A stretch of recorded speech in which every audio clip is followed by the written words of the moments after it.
let's talk about some stuff that I've been wanting to discuss for a little while now because the political discourse in this country is seriously unhinged.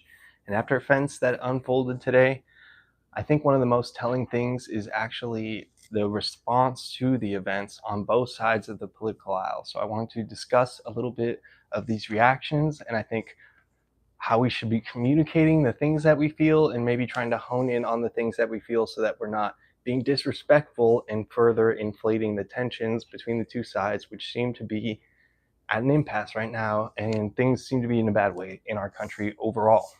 All right, so let's talk about Charlie Kirk. Charlie Kirk was assassinated today while speaking at an event in Utah at a university. The man who shot him, or woman, or whoever shot him, is currently at large, and they have not been apprehended. There was somebody that was originally taken into custody, but after interrogation, they found out that it was not the person that actually pulled the trigger. This shot was taken at, I believe, 200 yards, so that's about 600 feet away. He was shot in the neck, and yeah, he died. So is this good for either side? No, no. I think this is pretty much bad for everyone. I don't think that political violence really amounts to good things happening. Honestly, I think the only time that you can assassinate someone and say that it was probably a good thing was if they were like in the middle of committing an atrocity. Like, okay, somebody's like machine gunning down a crowd of people, assassinate that person. Don't even need like a trial for that. That's where you could go that route. But I think just because you don't like the way that somebody is talking about things, I don't think that's grounds for political violence, because it ends up always just making things worse on both sides. So I will say this: I'm not happy that Charlie Kirk is dead. I'm not happy that he got assassinated, but I am happy that he's off the air. I mean, I can honestly say that I don't wish for anybody, because I really dislike a lot of people on the Democrat side and on the Republican side. I really dislike a lot of both of them. But that doesn't mean that I want violence committed against them. That doesn't mean I want them to die. I just honestly want them to be less paid and off the air. I don't want them to be yapping their propaganda talking points anymore. So yes, I'm happy he's off the air, but I'm not happy that this happened to him. And I don't think that anybody really should be reveling in this just because he was a paid propagandist with direct connections to the Republican Party, just because he was brash, just because he would often make fun of people that were being hurt or when things were happening to people that were negative. It doesn't mean it's okay to turn around and do the same thing in that regard. Honestly, Charlie wouldn't put on the kid gloves if something like this was happening. Hello, people. Thanks for joining. We're talking about American politics and how effed up it is right now. So, if something like this happened, Charlie Kirk, he wouldn't put on the kid gloves. He would roast whatever was happening to whoever. Like, let's take an example. Let's say that like Travis Kelce died of like a vaccine injury. The right would instantly be roasting him. It's sad, but it's probably true, you know. So he wouldn't put on the kid gloves, but that doesn't mean that we should attack him. That really does not mean that we should attack him. Okay, just because he wouldn't do it does not mean you got to go and do the same thing at him, because that's exactly what he would want. Honestly, Charlie Kirk would want to be a martyr. He would want to be made into a martyr. If this was how he knew that he was going to go down, he would want to be made into a martyr like this. So Democrats, if you're celebrating what happened to Charlie Kirk, then you are in fact doing what he would want you to do. So if you don't like Charlie Kirk, stop celebrating his death. You're making him into a martyr. Okay? Now,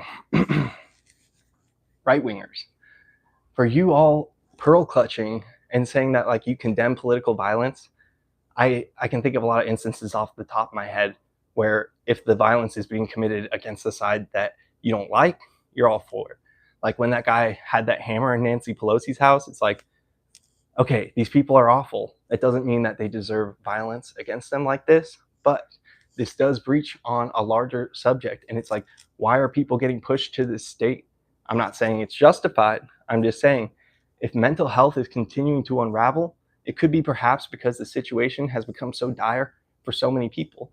People that have health problems, people that can't get health care, people that are hungry, people that don't have a place to live, they're going to be more likely to be drawn into extremism. They're going to be more likely to do things like this. So honestly, I feel like we have to improve the situation for all Americans, or we're going to keep having more instances of mental health instability, which will result in mass shootings and political violence.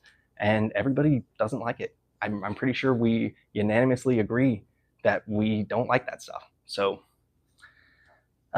yes, somebody says so effed up, dude. Yeah, it was pretty effed up when that guy shot Charlie Kirk. That was pretty evil and awful, and I hope they catch him and apprehend him. Like, what do you want me to say? Um, so let's talk about this. Violence is not left wing or right wing. Now, whenever there's political violence, you're going to have both sides jumping into that person's past and trying to paint them as like a perfect Democrat or a perfect Republican. I don't have moderators. I'm just a 1 minute stream with 8 people watching. Yes, RIP Charlie Kirk.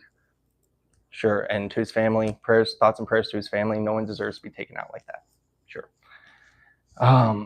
So violence isn't left or right, though. That's the point here, is that anytime something like this happens, you're going to have both sides looking into the past of the person, trying to figure out what they posted, what groups they were affiliated with. And if it was a Democrat, they're going to be like, oh, the left always does this. And if it was a right winger, they're going to be like, oh, the conservatives love their guns and yeah. But these people are extremists. I don't think either one of the parties is truly publicly advocating for political violence to be committed against the other side, like truly like the actual parties, not like the newscasters and the side pieces. Maybe it's getting there, but like it's not a left or a right thing. These are extremists here. Okay, so it's kind of collective punishment. If you go, well, this person one time gave money to Trump, so he's a right wing extremist, or this person one time gave money to Biden, so he's a left wing radical Marxist Islamist, which is not even a thing, but that's what they've been saying lately. So I don't believe in collective punishment, and I do think that we need mental health to be improved in this country if we want things to be going. Oh, thank you. I got some old stuff in my house. This house was built in like the 50s, and everyone was using those weird rocks. And I got this fireplace. I don't think it's to code, so don't tell the inspectors. Um, so anyway, if you have any thoughts about the political rhetoric in our country, and honestly, it's bad. If you have any thoughts on it, I'd like to hear what you guys have to say, and I would respond to it. But other than that, that's pretty much all I had to say. Is that this should be condemned by both sides, but it shouldn't be used to turn the sides against each other more, which is exactly what's going to happen. So let's not pour any gasoline on the fire. Let's not celebrate people's deaths right when they happen, especially. And let's actually look at it like this is a human with a life, with friends and family. So, you know, you can be sad about that and still be happy that he's off the air. But if your happiness extends to anything further, like, oh, I'm happy he got killed, I think that's pretty sick and twisted thinking. So let's reel it in collectively and try to come to terms.